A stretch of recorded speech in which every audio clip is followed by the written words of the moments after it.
O my Lord, make me brave, and make my task easy for me.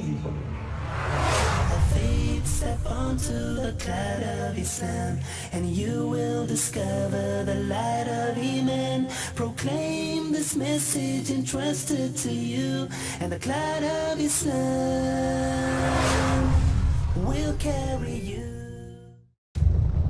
Kuntum khayra ummatin ukhrijat linnas. When he made us the best of people for mankind, it was for mankind and not for the Arabs alone. 800 years they had a jolly good time, our ancestors in Spain.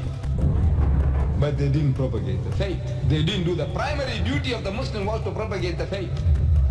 So Allah's law comes into force, سَيَسْتَبْدِلْ قَوْمًا غَيْرَكُمْ, and they will substitute in your place another people, and they will substitute. There was not a single Muslim left in the country after 800 years to give the azan.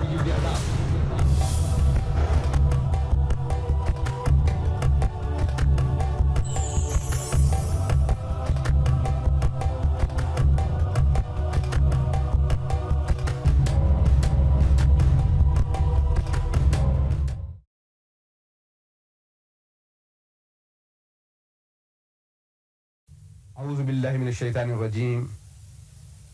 بسم الله الرحمن الرحيم. الحج أشهر معلومات، فمن فرض فيهن الحج فلا رفث ولا فسوق ولا جدال في الحج. صدق الله مولانا العظيم. My dear brothers and sisters, I have read to you a verse from the Holy Quran, from chapter 2, verse 185, in which Allah Bari Ta'ala tells us about Hajj, that for Hajj, the months are well known. You know the months of Hajj. And when Hajj, the season of Hajj comes along, when one undertakes Hajj, it is the duty of the Haji, the person who performs Hajj, that there is no obscenity, that he performs no obscenity, he doesn't do anything that is outward, untoward, and nor does he do anything wicked, nor does he do any wrangling during the period of Hajj. Now in the Hajj, there are certain signs of Allah Bari Ta'ala, certain duties that one has to perform. And among these duties of Hajj, one is Sa'i, that is running between Safa and Marwa. These were originally two hillocks, two small hills.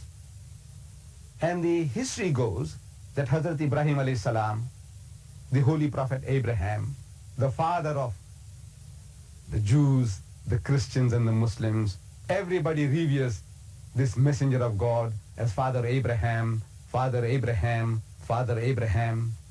Hazrat Ibrahim alayhi salam, he had two wives, Sarah and Hajara. And through a conflict that existed between these two wives of his, Allah Bari Ta'ala commanded him to take Hajara with her infant child Ismail and take him to where Makkah is today and leave mother and child. Outwardly, it was one of the most cruel of deeds that any man can do to his wife and child. A young wife and an infant child. But at the behest of Allah, he was prepared to do anything what Allah commanded him. He was prepared to carry out the commandments of Allah. So he leaves mother and child, and as time wore on, they ran short of water, and Bibi Hajara, she began searching for water, looking in this direction, looking in that direction, running up on top of Safa, looking around to see for some oasis or see some habitation, nothing to be seen. She runs down the hillock and runs up onto the opposite hillock, Marwa, and she scans around for some sign of habitation, some oasis, some habitation, some people, and she finds nothing. And she runs up and down and down and up 7 times.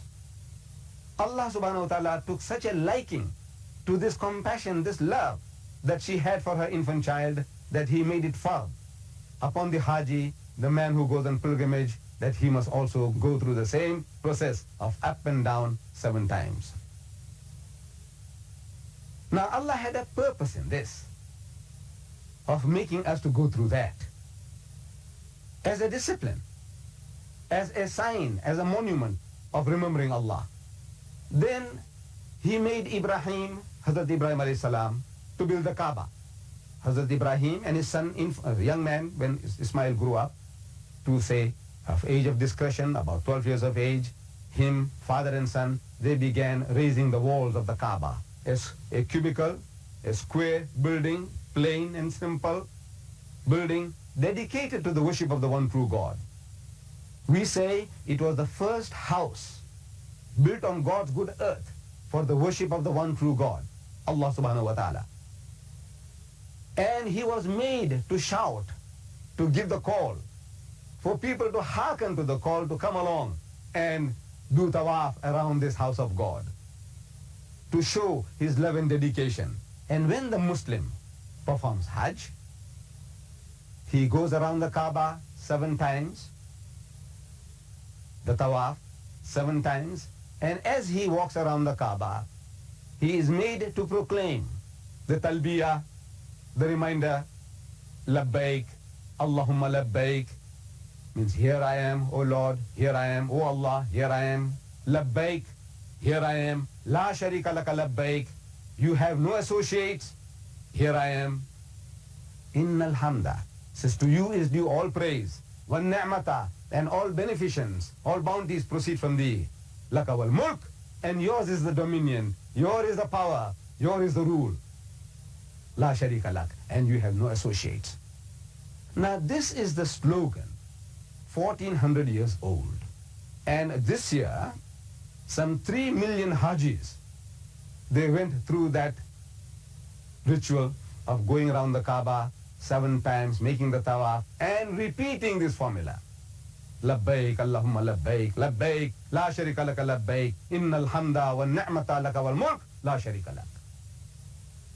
Now, I was very fortunate this year in performing this ritual. And while going through, it struck me that this slogan, it is a slogan, talbiyah, a reminder, a slogan, that we Muslims are made to repeat year in and year out, no change, given by our Nabi Kareem sallallahu alaihi wasallam, no change. There must be a purpose in this slogan. And I found that slogans are made to be repeated and implemented. The United Nations, they have the certain agencies. And in certain of these agencies, they work for certain projects. And they invent slogans. Like, for example, they had water year. Water year. Year of the water, for saving, conserving water. And in that water year, the slogan went out, use it, don't abuse it. Water, use it, don't abuse it. Which is really our own slogan, 1400 years old also. But now, the slogan part, that people from all over the world are invited and they go through this process of having themselves programmed. They imbibe themselves with these slogans and they go to their own respective countries and they propagate the slogan and the idea. Or this is the age of the child. This is the age of the child. This is an age for old aged people.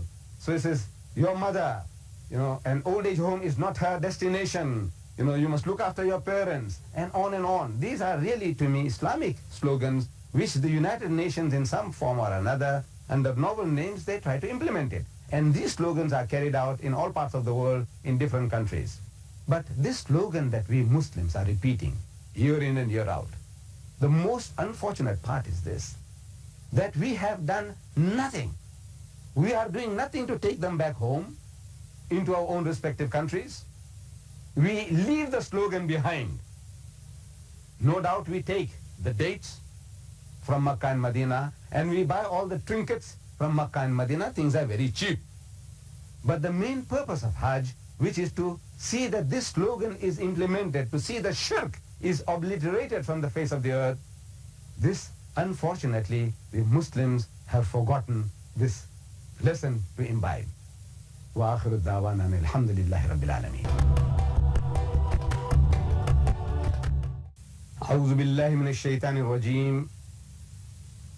بسم الله الرحمن الرحيم. شهر رمضان الذي أنزل فيه القرآن هدى للناس وبينات من الهدى والفرقان. صدق الله مولانا عظيم. My dear brethren, Assalamu alaikum wa rahmatullahi wa barakatuh. In the English language, there is a riddle. So lugh uhjiya, a riddle which says, what is stranger than sending coal to Newcastle? Newcastle is a city in England where coal is mined. And it would be a strange thing for people to export coal to Newcastle. But the question is, the riddle is, what is stranger than that? And a modern answer to that riddle is sending oil to Arabia, meaning to the Arab countries. It's stranger than sending coal to Newcastle.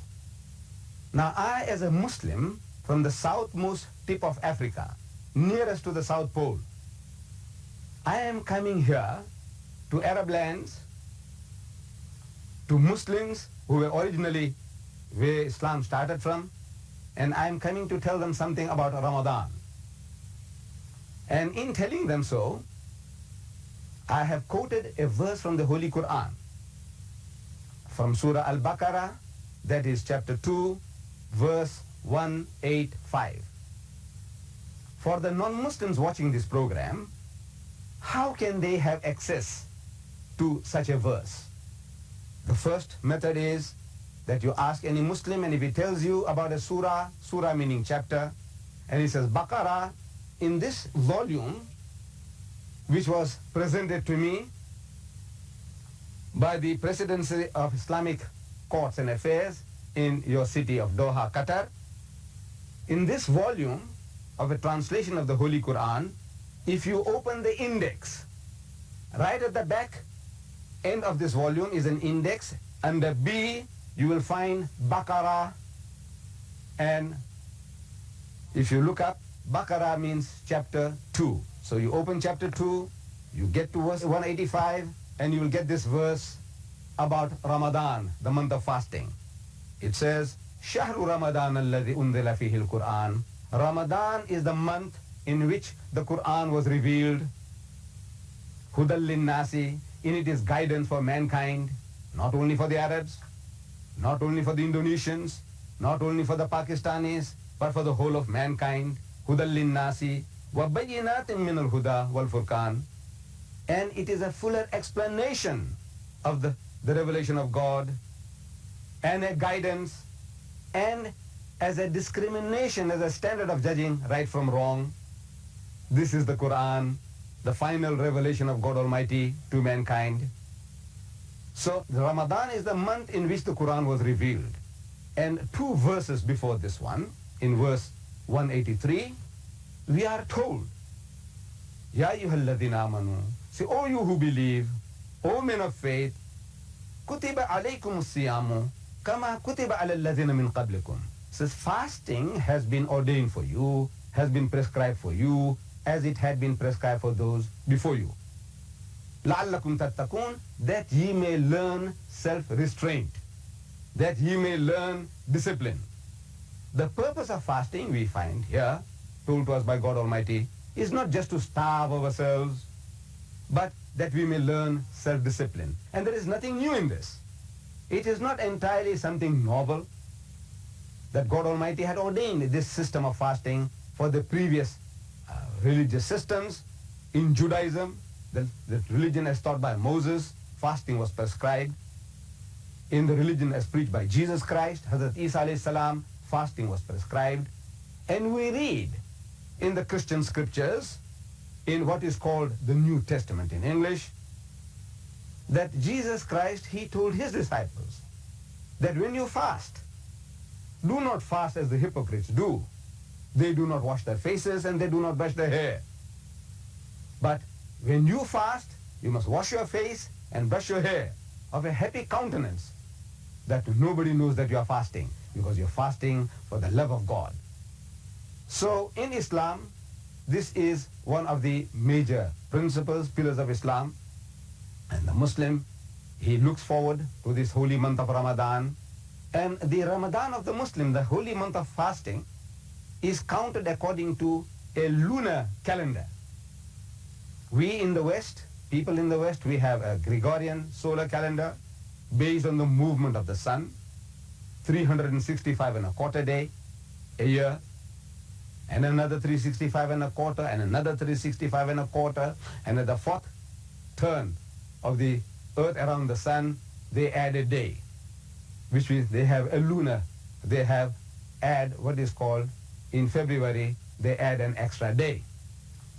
Now, in Islam, Allah Bari Ta'ala, God in His mercy, what He has done is that by giving us a lunar calendar for working out our days and our counting for our religious festivals, it has made it possible for mankind to have a fair chance of experiencing all the seasons of the year. For example, that if it was a solar calendar, then in the West, for example in England, which is a Western country, north of the equator, in that if Ramadan was around Christmas time, in December, like they say the birth of Jesus Christ was in December, they have a white Christmas, means always it is midwinter. In our case, if Ramadan was to come, instead of December, we say Ramadan, then every year, year in and year out, it would have been a midwinter for fasting, and people in the south of the equator, it would have been in midsummer, like in my country, South Africa, we would be having midsummer throughout our experience, and the Western man would be having midwinter throughout his experience, and fasting in winter and fasting in summer are not equal. There is a vast difference between these two. Fasting in summer is no doubt more strenuous. It is more tiring, more trying than fasting in winter. Then in winter, in the West, they have very, very long days and very, very short nights. Then we have very short days in winter and very, very long nights. So in other words, it would be very unfair, very unjust to work on a system of that nature. Allah subhanahu wa ta'ala, God Almighty, in His wisdom, in His mercy, He has given us this lunar calendar for working out this holy month of Ramadan. And we Muslims, we fast from before sunrise to sunset. Before dawn, we can have a little breakfast, and the whole day, from sunrise up to sunset, not even a sip of water, no smoking, no sniffing, and other normal relationship which might exist between, let's say, the husband and the wife. Even those relationships of satisfying your sexual needs are forbidden. And it is a great discipline. And the only witness to this system of fasting is God Almighty Himself. And we are told in the books of Hadith that Allah Bari Ta'ala, He Himself will reward the faithful, the one who has fasted from his own presence. Because the Muslim has done this for the love of God only. And nobody is a witness to this, because in the privacy of one's own home, from the cool refrigerator, he can take out water and he can drink. Who is a witness to that? Nobody except Allah. So with the fear of Allah, the love of Allah, this makes the Muslim to obey this pillar of Islam. Wa akhir da'wana alhamdulillahi rabbil alameen.